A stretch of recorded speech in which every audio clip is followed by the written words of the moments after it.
ये कहानी है 7 साल की कृष्ण भक्त मीरा और उसकी माँ सुनीता की। उनकी जिंदगी में अनगिनत दुख हैं, लेकिन उन्हें लगता है कि कान्हा उन्हें हर दुख से एक दिन बाहर निकालेंगे। छोटी सी टूटी फूटी झोपड़ी में रहने वाली दोनों माँ बेटी के दिन की शुरुआत कान्हा जी की पूजा से होती है। कौन कहते हैं भगवान आते नहीं, तुम मीरा के जैसे बुलाते नहीं। अच्युतम केशवम कृष्ण दामोदरम राम नारायणम जानकी वल्लभम, राम नारायणम जानकी वल्लभम। माँ, मैं जा रही हूँ काम पर। ठीक है बेटी, ठीक से जाना, सड़क पर बहुत सारी गाड़ियाँ चलती हैं। अरे हाँ माँ, ठीक से जाऊंगी। मीरा के पिता की मौत तब हो गई थी जब वो मात्र 2 साल की थी। सुनीता उसे बड़े लाड प्यार से पाल रही थी, लेकिन एक दिन सुनीता के जीवन में भी काला अंधेरा छा गया। वो जिस पटाखों की फैक्ट्री में काम करती थी, वहाँ आग लग गई। हर ओर धमाके ही धमाके होने लगे। अरे भागो भागो, अपनी जान बचाओ, फैक्ट्री में आग लग गई है। हर ओर अफरा तफरी मची हुई थी। सुनीता भी पूरी तेजी से भाग रही थी, लेकिन वो उस धमाके का शिकार हो गई। घायल अवस्था में उसे अस्पताल ले जाया गया, जहाँ उसकी जान तो बच गई, लेकिन उसकी आंखों की रोशनी हमेशा के लिए चली गई। मीरा उस समय मात्र 5 साल की थी। मेरे कन्हैया, ये कैसी परीक्षा है हमारी। पहले पति को छीना, अब मेरी आंखें भी छीन ली। अब मैं कैसे अपनी छोटी सी बच्ची की देखभाल करूंगी। माँ, तुम चिंता मत करो, मैं हूँ ना, मैं करूंगी काम। तू तो इतनी छोटी है। मेरे कान्हा जी है ना, वो मेरा साथ देंगे। अब 5 साल की छोटी मीरा को कौन काम देता। उसने कई जगह काम मांगा, लेकिन किसी ने उसे काम नहीं दिया। 2 दिन तक तो ना उसने कुछ खाया और ना ही उसकी माँ ने।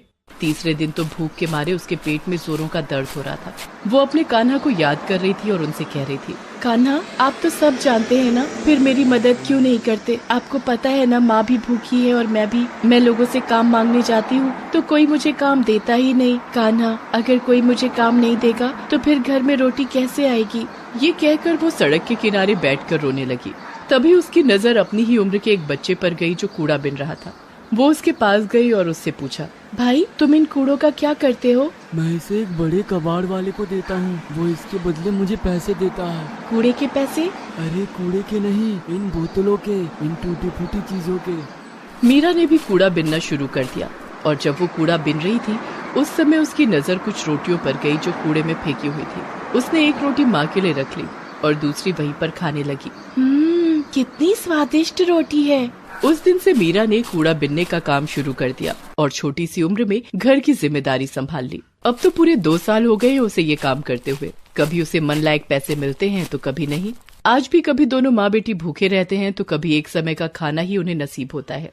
मीरा, आज मेरे पेट में बहुत दर्द है, मैं कुछ नहीं खाऊंगी। माँ, तुम तो कहती हो कान्हा जी को झूठ पसंद नहीं, फिर तुम झूठ क्यों बोल रही हो। ठीक है कि आज एक ही रोटी है मेरे पास, तो क्या हुआ, आधी तुम खाना और आधी मैं खा लूंगी। मेरी बच्ची, तुम कितनी अच्छी हो, लेकिन पता नहीं तुम्हारे जीवन में इतना दुख कान्हा जी ने क्यों लिखा है।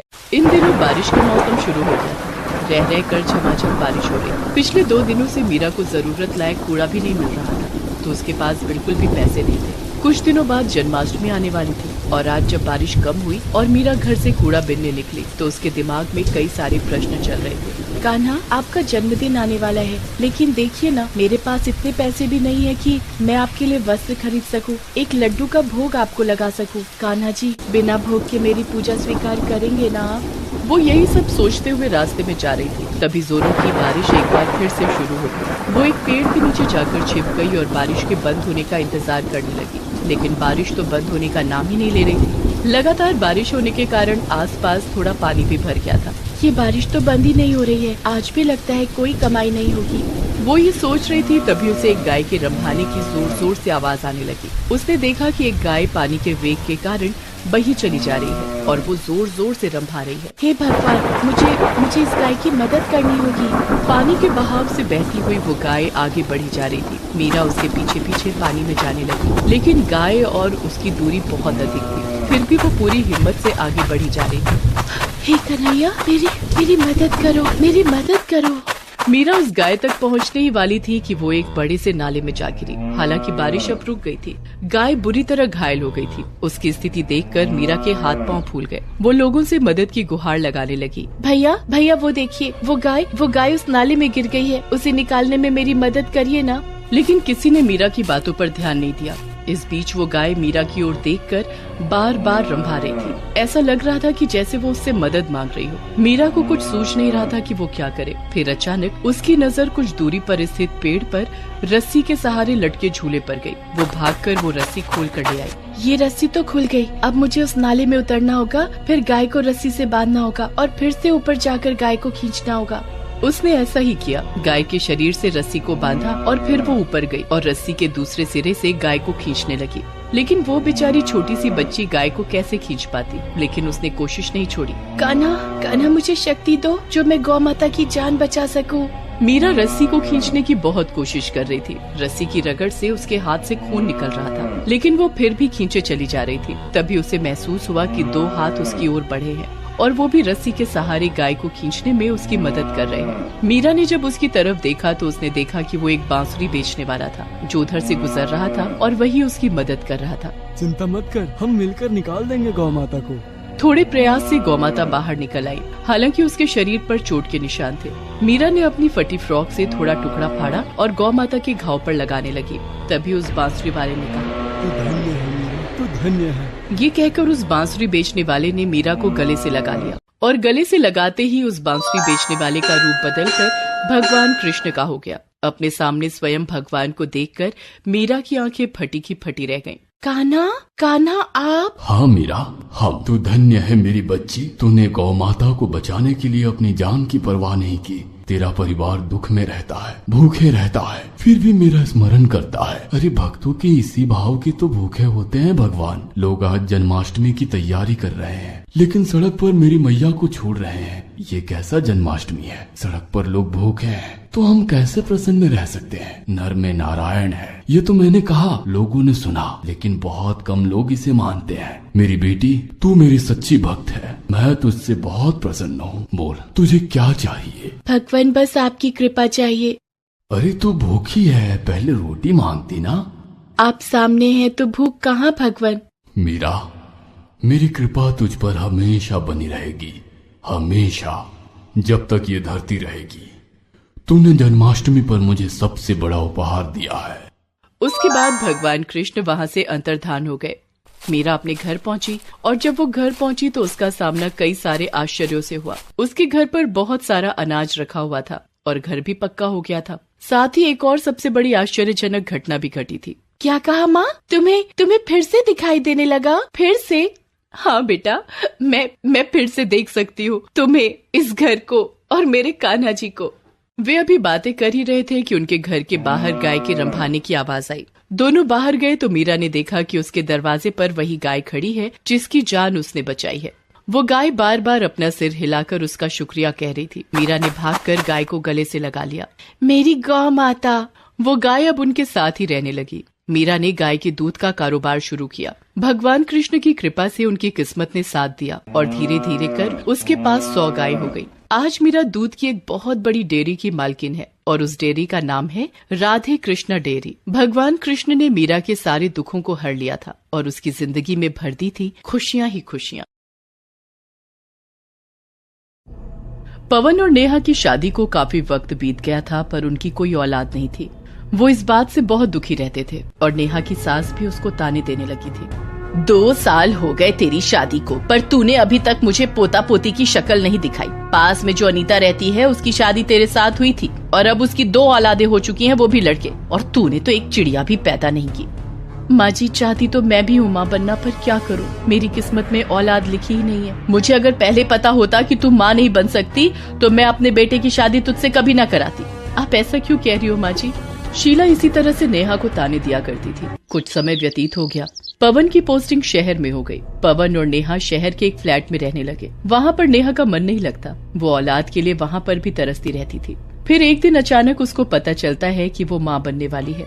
पवन, भगवान ने हमारी सुन ली, तुम पापा बनने वाले हो। क्या सच में नेहा? अब हमारे घर में भी बच्चे की किलकारियां गूंजेगी। नेहा और पवन की खुशी का ठिकाना नहीं रहा। समय व्यतीत होता गया और नेहा ने 2 जुड़वा बच्चों को जन्म दिया। दोनों ही लड़कियां थी, एक काली और एक गोरी। पवन और नेहा को इस बात से कोई फर्क नहीं पड़ता था कि उनकी बेटी काली है। उनको तो बस औलाद हो गई थी, यही उनके लिए काफी था। वो उन दोनों लड़कियों को लेकर बहुत खुश थे। औलाद पैदा भी की तो वो भी अतरंगी, एक काली है तो एक गोरी। इस काली लड़की का भला क्या करोगी? इसे तो अनाथ आश्रम में दे आओ, ये हमारा वंश और खराब करेगी। माँ, ये जैसी भी है मेरी बेटी है, मैं इसे किसी को नहीं दूंगी, बल्कि लाड प्यार से पालकर इसे काबिल बनाऊंगी। नेहा ने अपनी दोनों लड़कियों का नाम रखा, गोरी वाली का प्रिंसी और काली वाली का पूजा। वो उन दोनों की बहुत देख रेख और लालन पालन करती। पवन भी अपनी दोनों बेटियों से बहुत खुश था। जब धीरे धीरे दोनों लड़कियां बड़ी होने लगी, तब दोनों को उनके रंग से पहचाना जाने लगा। दादी, मैं कैसी लग रही हूँ इस फ्रॉक में? तुझ पर तो सभी रंग जचते हैं, तू इतनी गोरी चिट्टी जो है दूध की तरह। तभी वहाँ पर पूजा आ जाती है और वो भी अपनी ड्रेस के बारे में दादी से पूछती है। तुझे पूछने की क्या जरूरत है? तू कुछ भी पहन ले, तुझ पर जचता ही नहीं, या यूं कहें कि तुझ पर दिखता ही नहीं। तेरा काला रंग ही तेरा दुश्मन है। तू कितनी भी अच्छी ड्रेस क्यों न पहने, वो तुझ पर नहीं जचती। यही ड्रेस अगर प्रिंसी पहन लेगी तो वो बहुत सुंदर लगेगी। ये सुनकर पूजा आंसू बहाने लग जाती है और अपने कमरे में जाकर फूट फूट कर रोती है। एक दिन प्रिंसी और पूजा दोनों स्कूल जा रही थी तो रास्ते में उन्हें एक पड़ोसिन मिली। प्रिंसी, तू तो बहुत सुंदर लग रही है, आज तो तेरा रंग और भी ज्यादा खिल रहा है, कहीं नजर ना लग जाए। अरे, उसको नजर क्यों लगेगी? उसके साथ उसका काला टीका चल तो रहा है। पूजा, उसके काले रंग की वजह से प्रिंसी को कभी नजर लगी है भला?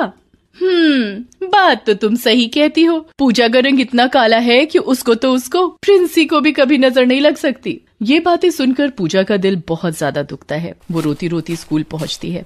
वहाँ पर भी पूजा और प्रिंसी में भेदभाव किया जाता है। अरे पूजा, तुम्हारा रंग तो बहुत काला है, तुम्हारे चेहरे पर सिर्फ आंखें और दांत ही सफेद दिखते हैं, कोई तुम्हें अंधेरे में देखे तो डर जाए। पर टीचर, रंग तो काले और गोरे दोनों ही होते हैं। हाँ, पर तुम्हारे जैसा काला रंग तो किसी का नहीं होता है। सभी बच्चे पूजा पर हंसते हैं। पूजा आंखों में आंसू भरकर स्कूल से बाहर निकल जाती है। वहीं उसे एक छोटा सा पिल्ला चिल्लाता हुआ दिखता है जिसके पैर से खून निकल रहा था। पूजा से रहा नहीं जाता और वो अपना रुमाल पिल्ले के पैर पर बांध देती है, जिससे उस पिल्ले को आराम मिल जाता है। फिर वो उसको पुचकारती है तो वो सो जाता है। ये पिल्ला कितना प्यारा है, बेचारे के पैर में चोट लग गई थी, अब इसको आराम मिल गया है तो सो गया। अब मैं अपने घर की ओर चल देती हूँ, जरा सी भी आहट करी तो ये उठ जाएगा। पूजा बिना आहट किए वहाँ से अपने घर की तरफ चल पड़ती है और उदास होकर पलंग पर लेट जाती है। जब माँ उससे पूछती है तो वो माँ को कुछ नहीं बताती। अगले दिन वो स्कूल जाती है तो वो पिल्ला उसके पीछे पीछे घर के पास तक आ जाता है। पूजा को उस पर तरस आ जाता है और वो उसको अपने पास रख लेती है। माँ, ये कुत्ता अब मेरे साथ ही रहेगा, मेरा कोई दोस्त नहीं है, न ही कोई मुझसे बात करता है। मैं इसको अपने साथ रखना चाहती हूँ, अब यही मेरा दोस्त है, मोती। ठीक है, अगर तुझे इसको अपने साथ रखने से खुशी मिलती है बेटा तो रख ले। पूजा उस कुत्ते को हमेशा अपने साथ रखती है और अपने बैग में उसको रखकर स्कूल भी ले जाया करती। एक दिन उसने कुत्ते को अपने बेंच के नीचे छुपा रखा था। तभी उसकी टीचर ने बिना बात के पूजा को सजा दी थी। पूजा, तुमसे कितनी बार कहा है कि तुम पीछे वाली बेंच पर बैठा करो, तुम्हें समझ में क्यों नहीं आता? टीचर, मुझे पीछे वाली बेंच से कुछ समझ में नहीं आता, इस वजह से मैं आगे बैठ गई। क्लास में घुसते ही सबसे पहले तुम्हारे काले रंग पर नजर पड़ती है, जिसे देखकर पूरा मूड खराब हो जाता है। इसलिए तुमसे पीछे बैठने के लिए कहा गया था, पर तुम की सुनती ही नहीं। टीचर, मुझे आज आगे बैठने दीजिए प्लीज। तू ऐसे नहीं मानेगी, काली कलूटी कहीं की। रुक, अभी बताती हूँ तुझे। टीचर उसके बाल पकड़कर पीछे ले जाने लगती है। तभी बेंच के नीचे छिपा हुआ मोती बाहर निकलकर टीचर पर झपट पड़ता है और उसके हाथ पर काट लेता है। टीचर दर्द के मारे कराह उठती है। वहीं पूजा मोती को लेकर स्कूल से भाग जाती है। अरे मोती, तूने ये क्या किया? टीचर को काट लिया, अब मेरा स्कूल में जाना नामुमकिन है। टीचर बहुत मारेगी और माँ से डांट पड़ेगी, वो अलग। पूजा और मोती पार्क में बैठ जाते हैं। पूजा मोती से बातें करना शुरू कर देती है। थोड़ी देर बाद मोती और पूजा घर पर जाते हैं, जहाँ पर नेहा को स्कूल से फोन आया हुआ होता है।